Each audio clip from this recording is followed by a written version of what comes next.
Hi, I'm Miles Rapoport, and I was a member of the Encampment for Citizenship the summer of 1966.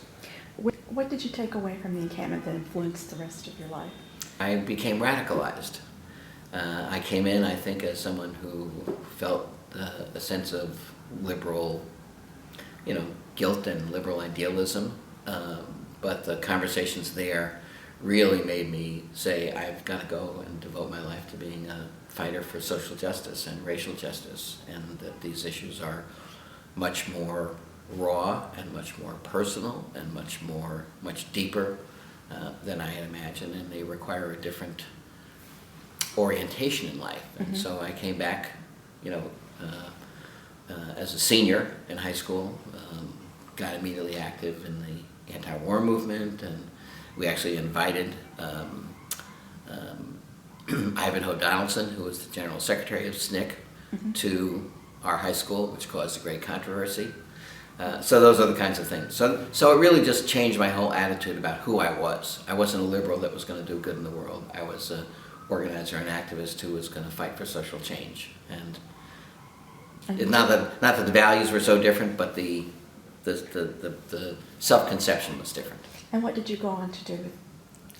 When I graduated, I became a community organizer, and I went to Chicago and got my Saul Alinsky training. Worked with community organizations in Chicago and in Massachusetts and in Connecticut.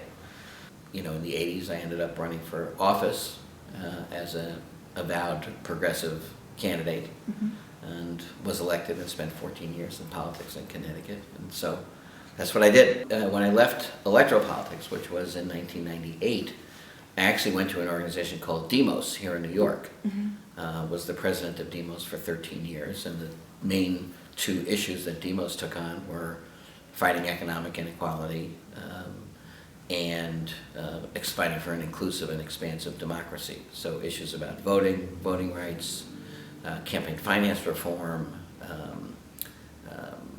credit card debt, student debt, those are the kinds of issues that Demos took on. And Demos continues today under the leadership of a fabulous young woman named Heather McGee, and I'm very proud of the work that I did there. And then I spent 2.5 years at Common Cause, making sure that our democracy wasn't taken away from us, and that fight will continue. Yes. What purpose do you think the encampment will serve going forward? Well, I think we're at a historical moment where many of the challenges that we saw in 1966, unfortunately, are still with us. The conversation and issues around race in this country fueled a tremendous amount of the election campaign of 2016. Issues surrounding gender roles and the role of women, and what kind of acceptable social norms do we need as a society.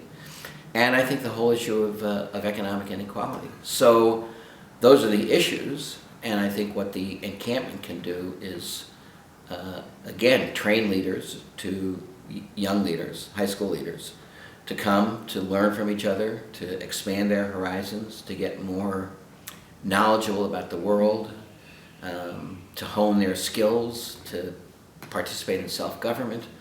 And I just think that the young people who do the encampment going forward will come out with the same kind of commitment to making change as those of us who went in 1966. I have no doubt of it.